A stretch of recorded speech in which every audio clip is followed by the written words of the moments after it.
దుర్గాదేవి జ్యోతిష్యాలయం స్త్రీ పురుష వశీకరణ చేయబడిను. ప్రేమ సమస్యలు, చేతబడి నివారణ, భార్యాభర్తల గొడవలు, సంతాన సమస్యలు, ఆరోగ్య సమస్యలు, పెళ్లి సమస్యలు, అన్ని రకాల సమస్యలకు ఎటువంటి సమస్యలైనా ఒక్క ఫోన్ చేయండి, మీ సమస్యలకు పరిష్కారం దొరుకుతుంది. నమ్మకంతో ఫోన్ చేయండి. Phone number 9000442025. ఏప్రిల్ 5 మీన రాశి వారి జీవితంలో విధి వింత నాటకం. తస్మాత్ జాగ్రత్త. 100% జరగబోయేది ఇదే. ఓం శ్రీ మాత్రే నమః. ఛానల్ కి స్వాగతం. అందరికీ నమస్కారం.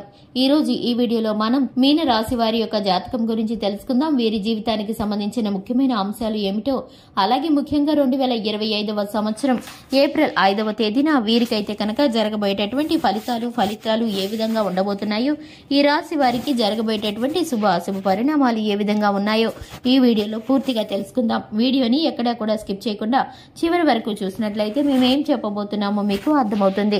విధి వింత నాటకం ఆడబోతుంది. జాగ్రత్తగా ఉండండి. ఎటువంటి పరిస్థితులు ఎదురు కాబోతున్నాయో తెలుసుకునే ముందు వీడియోని లైక్ చేయండి. ఇక వివరాల్లోకి వెళ్లిపోదాము. ఈ యొక్క రాశి వారి వ్యక్తిత్వాన్ని గమనిస్తే చాలా మంచి మనస్తత్వాన్ని కలిగి ఉంటారు. అందరినీ ఆకర్షించే మనస్తత్వం ఉంటుంది.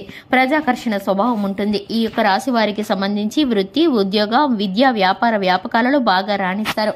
అందరితో చాలా కలుపుకుపోయే తత్వాన్ని కలిగి ఉంటారు ఈ యొక్క రాశి వ్యక్తులు. ఈ విధమైన మనస్తత్వం కారణంగా 10 మందిలో కలిసి తిరుగుతూ ఈ విధంగా కలిసి తిరగడం కారణంగా కొత్త కొత్త విషయాలను తెలుసుకుంటారు. అయినప్పటికీ ఆ తెలిసిన విషయాలు వెంటనే ఆచరణలో పెట్టకుండా మంచి చెడులను బేరీజు వేసుకుంటూ ఉంటారు. ఈ యొక్క రాశి వారిని మంచి చెడులను బేరీజు వేసుకుని వీరైతే కనుక వారి జీవితంలో ఉన్నత స్థానంలోకి వెళ్లడానికి ప్రయత్నిస్తూ ఉంటారు. ఇక ఈ యొక్క రాశి వ్యక్తుల్లో అధికంగా కనిపించేటటువంటి స్వభావం ఎదుటి వారికి సహాయం చేయటం, కొత్త కొత్త వ్యాపారాల వైపు మొగ్గు చూపిస్తూ ఉంటారు. విభిన్నమైన విచిత్రమైన ఆలోచనలు కూడా చేస్తూ ఉంటారు. ఈ యొక్క రాశి వారికి దైవ భక్తి అధికంగా ఉంటుంది. ఇక ఈ యొక్క రాశి వారికి 2025 ఏప్రిల్ 5న ఏ విధమైన ఫలితాలు గోచరిస్తున్నాయంటే, ఊహించని అసలు ఒక సంఘటన మీకు ఎదురు కాబోతుంది. కలలో కూడా ఊహించి ఉండరు. అటువంటి ఒక ఆరోపణ, ఒక రకంగా చెప్పాలంటే ఒక అంశానికి సంబంధించి ఒక నిందను మీరు మోయవలసి వస్తుంది. ఈ విషయంలో జాగ్రత్తగా ఉండాలి. మీరు నమ్మిన వ్యక్తులే ఈ విధంగా మీపై నింద మోపే ప్రయత్నం చేస్తారు. ఒక ఆరోపణ, ఇది మిమ్మల్ని చాలా మానసికంగా కృంగదీసేటటువంటి వార్త అనే చెప్పుకోవాలి. అసలు దీన్ని మీరు కనీసం జీర్ణించుకోలేకపోతారంటే ఈ విషయం ఈ విధంగా జరుగుతుందని, మీరు ఈ నిందను మోయవలసి వస్తుందని కలలో కూడా ఊహించి ఉండరు.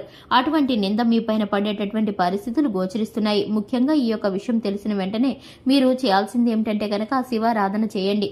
ఓం నమ శివాయ అనే మంత్రాన్ని మీరు మనసులో జపిస్తూ ఉండండి. అంటే మీకు ఎంత సమయం దొరికితే అంత, అంటే 21 సార్లు కావచ్చు, 108 సార్లు కావచ్చు, ఇలా మనసులో ధ్యానించండి. శివనామ స్మరణలో మీకు వీలైనంత సమయం గడిపితే ఆ శివ భగవాను వేడుకోండి. మీకు పొంచి ఉన్నటువంటి ఈ సమస్య నుండి మిమ్మల్ని విముక్తులను చేయమని ఆ శివ భగవాను వేడుకోండి. ఖచ్చితంగా మీకు విముక్తి లభిస్తుంది. ఇలా చేయటం వల్ల ఆ నింద మీ దరిదాపుల్లో కూడా రాకుండా ఆ శివ భగవానుడు మిమ్మల్ని కాపాడుతాడు. ఇక మిగిలిన అంశాలను పరిశీలించినట్లయితే కనుక ఈ రాశి వారు ఎవరైతే ఉద్యోగస్తులు ఉన్నారో ఉద్యోగ జీవితంలో కొన్ని సవాళ్లను ఎదుర్కొంటారు. ఆర్థిక పరమైన ఇబ్బందులను ఎదుర్కొంటారు. వ్యాపార స్థానంలో పోటీతత్వం ఏర్పడుతుంది. రాజకీయంగా నూతన మలుపులు తిరిగే పరిస్థితులు గోచరిస్తున్నాయి. దాంపత్య జీవితంలో చిన్న చిన్న పొరపాట్లు జరుగుతాయి. ఈ యొక్క రాశి వారికి సంబంధించి ఆరోగ్యం అనుకూలంగా ఉంటుంది. ఈ యొక్క రాశి వారు శివారాధనతో పాటు హనుమాన్ చాలీసాను పఠించడం కారణంగా శుభకరమైన ఫలితాలను పొందుకుంటారు. చూశారు కదండి, ఇది ఇవాల్టి వీడియో. వీడియో నచ్చినట్లయితే లైక్ చేయండి, ఛానల్ ని సబ్స్క్రైబ్ చేసుకోండి. Thanks for the watching.